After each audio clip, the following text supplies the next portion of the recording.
Morning, Patrick. Morning. Just curious, from your perspective, what does Travis Kelce bring to the Chiefs beyond what he does on game day? I think it's the level of leadership, someone that comes to work every single day. And obviously with his career, he could take reps off. He can kind of wait to play in the game days, but that's not his personality. He wants to be out there. He wants to put the work in. And whenever you have you're a Hall of Fame guy putting the work in, it kind of bleeds through the rest of the football team.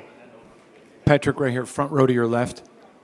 From the Hunts to Andy, Spags players, everyone talks about the Chiefs and all that you accomplished, rightfully so, but maybe not enough talk about it's a pretty selfless group of people. It's more about the team than anything else. Could you talk about that side of your franchise? Yeah, 100%. I mean, I know how blessed I am to be in the organization and on the football team that I'm on from day one, and it's a culture that's been set by Coach Reed, and throughout the whole organization, it's about winning. It doesn't matter how it's done. It's about coming to work every single day, leaving it all on the football field, and winning football games. And I think that's what's kind of made us so successful these last few years, and hopefully we can carry on that tradition. Good morning, Pat. Hey, the last year you sat at the table of Troy Aikman, remember? And you would be, what it represents to you would be at Montana's and Bradshaw table. And how do you keep that hungry to win? Thank you. Yeah, I think more than anything, you see the opportunities that you get, and you never know what's going to be your last one. And to be able to be in the Super Bowl again is always special. And so for me, just being hungry to be as great as I possibly can be, not only for myself but for my teammates, and knowing how blessed I am. So it's been a heck of a run, and hopefully we can continue as my career goes on. Hey, Patrick, over here to your left. I don't know if you saw the clip yesterday, but President Trump described you as a pretty good winner. I just wondered what you thought about that and how it's going to feel to play in front of him on Sunday. Yeah, I mean, it's always cool to be able to play in front of a sitting president, someone that is at the top position in our country. And so I didn't see that clip, but obviously it's cool to hear that he's seen me play football and respects the game that I play. Hi, Patrick. First off, congratulations on a great season. I've been sent on a mission by an elementary school teacher by the name of Mary Crippen. She's incorporated her entire curriculum in the NFL football this year and done a great job. The NFL community has showed a lot of love in it. Now, she has one student, by the name of Joaquin, who's been rooting for the Chiefs all season, but he's in an environment that may not share those same sentiments. What message would you give to Joaquin? Yeah, Joaquin, man, I appreciate the support. Just know that the Chiefs are rooting for you as much as you're rooting for us. So we're going to try to go out there and make you proud, and we appreciate that you're supporting us in a hostile environment sometimes. Hey, Patrick, up front to your left. Can you just tell me how you're feeling mentally as the days get closer, and how you're able to stay level-headed when you're trying to perform your best, especially on the biggest stage this Sunday? Yeah, I mean, I feel pretty much the same. I think you stay so busy here that you don't really realize the magnitude of the game that you're playing. But I think it comes with the experience, knowing what the week presents, knowing where you're going to be at, and then try to keep it as close as you can to the routine that you always have. So we're excited for the game, and we're excited to get back to more and more higher leverage, higher level practices, and get ready to go out there and play our best football. Patrick, over here to this side. You guys, it's well known that you guys have had tough training camps to start the year and OTAs. How have you guys been able to maintain maybe that discipline, that hard work, even as you've won? It starts with Coach Reed and the culture that he's built. But I think through this entire team, you have a lot of guys that love the process of starting from the bottom and having to build your way back up there. And we understand what it takes to get to the Super Bowl, and we know it's not easy. And so instead of just trying to go out there and go through the motions, guys know that they have to put this work in and to get to this position. And so, like I said, it starts with Coach Reed and the culture that he's built. But I think that the team has a lot of guys that want to do what it takes to win. Patrick, as a Texas Tech alum, I get this question a lot, but could you explain to everyone what is a Texas Tech tortilla? Yeah. It's tradition. I think that's the biggest thing is when you're on that football field and you get the tortillas thrown out the kickoffs or kind of throughout the football game or after big plays, it kind of just shows that the fans are into it, and it shows the love that the Red Raiders have for their teams. And so tortilla, it's obviously funny and something that people think is cool to see, but I think more than anything, it just shows the love of the fans. Have you ever tried one? I have not tried one, not off the field for sure. Patrick, to your right over here. Is there a game maybe that you replay in your mind more often than other games, whether it's a loss or a victory, that maybe a game that keeps you up at night? The Super Bowl versus Tampa. It's pretty easy. All right, Patrick. Here, look. At this stage of your career, how do you define success and how do you measure your progression? Is it only a matter of wins and Super Bowls? Not necessarily. I think what I've always said in my career is that for me, success is leaving everything you have on the football field every time you have the opportunity to, if that's practice, if that's games, OTAs, whatever it is. And I don't want to have regrets at the end of my career. And if I can go out there and feel like I progress and I know that I'm putting everything I have into a football game, that'll be a successful career to me. Hey, Patrick, NFL honors tomorrow night. Looks like Jaden Daniels is going to win Rookie of the Year. Just curious what you thought of Jaden's play this year and kind of the offense Cliff designed for him. Yeah, I mean, extremely talented. But I think from watching the tape, especially watching the games that he played against the Eagles this year, it was cool to even see his progression throughout the season from the games that he played. And you could tell he got better and better. And that's what you want to do in the NFL is you can be talented, you can make all the throws, but can you progress and can you learn what defenses are doing to account for you and get better from that? And it seemed like he did that all year long. And it's going to be just the start of a great career. So extremely talented, great football player, and deserves all the honors that he'll get. Patrick, here. Last year with Miami, Big Fangio used to blitz a lot against you. He was not very successful. Do you expect the same aggressivity on Sunday?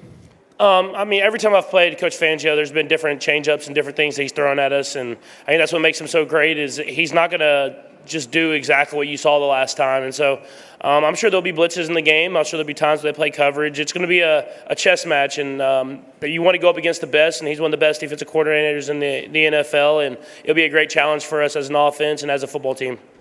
So you're right here, Pat. To some degree, is fourth down maybe your favorite down? When I look at the stats, it's maybe your best down statistically. What kind of goes into performing so well? Just knowing that it's kind of like that win or go home mentality that you have in the playoffs. You have to go out there and execute at the highest level and the highest leverage positions. And I think Coach Reid has prepared us for those moments in training camp and throughout the season. He puts us in situations where we have to make those big plays. And so I think the preparation prepares you to go out there and execute at those high leverage moments like fourth down. So you've been in many. So you've been in many harsh environments. How do you prepare for the harsh environments that you've played in? And what's the toughest environment that you played in? And how do you prepare with your coaches to play in an environment like that? I think more than anything, you just focus on the guys around you. I've played in a lot of harsh environments. That's in Buffalo, in the cold, with the fans against you, or in Denver or Oakland or in Vegas. I mean, you always have fans that are against you in some of those away games, and so you focus on your teammates. You focus on going out there together, and it kind of builds even a closer brotherhood of it's kind of you versus everybody. And so I think it just comes with the experience that you just go out there and just be who you are. Hey, Patrick, back here. Joe Thuney is a big piece to the offense. Can you talk about him, how he's grown? Obviously, he didn't allow a sack 2 years ago against Philadelphia. How you think he'll adapt again against them in a few days? Yeah, I think, he's just such a tremendous player and a tremendous teammate. I've been saying for a couple of years now, he's like a gold jacket guy. I mean, he's someone he's won the Super Bowls. He'll play at any position on that offensive line, and he'll do whatever it takes, sacrifice to win. And you need those guys. And so to have him jump out to left tackle this year and have a lot of success, it just shows the type of player that he is. And it'll be a great challenge for him going up against this D-line. This D-line has great players at all the positions, and they rotate in and they can stay fresh because they have so many good guys. And so just going out there and trusting those guys and let them go out as a unit, go out there and play their best football on the biggest stage. Patrick, down here on your left. Travis said earlier in the week he wants to play for another 3 years. I just wondered what do you see in the facility on a day-to-day, maybe some of his routines that has allowed him to stay so healthy and allowed him to play so late in his 30s? Yeah, he takes care of his body. He's focused on the ultimate mission of being the best football player that he can be, and I think more than anything, more than I think he wants to even do it for himself, he just loves being in the building with his teammates and being a part of that. And so he's like I said, he practices so hard and he keeps himself in such good shape that I believe that he can play as long as he wants to play. It's just going to be about how long he wants to play. And so hopefully he does play another 3 years, because that's always good for me. Hi, Patrick. Andrea Sola from Azteca Deportes. Here. Oh, yep. Hi, how are you? We admire you because of your confident and calm in each situation. Do you have any secret or ritual for that? Or is there something that make you feel insecure sometimes? On the football field, no. I mean, I'm so focused on just the process of making the best play possible for the team, and you don't worry about the moment or where you're at, the environment, or anything like that. You just go out there and just go about your process step by step through your checklist, and then make the play happen. And so, none on the football field I think makes you insecure. I probably couldn't think of anything in real life. I feel like I'm pretty confident in who I am, and I know there's a couple things here and there that people might make fun of, but I'm confident in myself. Hi, Patrick. Right here. How would you describe the evolution and the development of your game from the 2019 season and your first Super Bowl to now? I think just more experience, more of knowing what the defense is trying to do to stop us and getting the football out of my hand. And I was always looking for the big play, and that had a lot of success. It was a lot of fun to watch, but I feel like now I can kind of focus on the successful play. And you want to still hit those big plays and have those big touchdowns, but whenever it's not there, getting to the check down or the guy underneath and letting them make plays for us. And so I think that's been my biggest progression throughout my entire career. Hey, Patrick, right here. This being your 5th Super Bowl, what do you remember most about this whole process with respect to the first Super Bowl? And when I say the whole process, I mean the preparation, not only for the game, but the media and all of that, as opposed to now. How do you kind of compare that? Is it still kind of fun for you? Yeah, it's still fun. I mean, every Super Bowl is its own experience, but I think more than anything, it's just preparing because you know the process, you know what it takes throughout the week, and it gives you more experience and more calm, where you're not worried, and you just continue to work to be the best version of yourself you can be, and learn from your previous Super Bowls, and hopefully you can play even better in the game when you get out there on Sunday. Thanks. Hi, Patrick. I've covered the NFL for over 40 years, and I've seen a lot of great quarterbacks throughout. But one of the guys that stands out to me is Joe Montana. He won Super Bowls with the 49ers, and he nearly got one done with the Chiefs. What are your thoughts about Joe Montana, and have you been able to learn anything throughout the years watching this guy play? Because he's certainly in the Hall of Fame. Yeah, I know, a legend of the game. I mean, I think what made Joe such a tremendous player was how calm he was in these big moments and how he could continue to elevate his teammates. And so I think that's what I've learned more than anything, is just whenever you're in the face of adversity, don't show it. Go out there, just be who you are, and be cool, be confident. And I think that bleeds through the rest of the football team. And so that's what I think I've learned most from Joe Montana. Thanks, Patrick.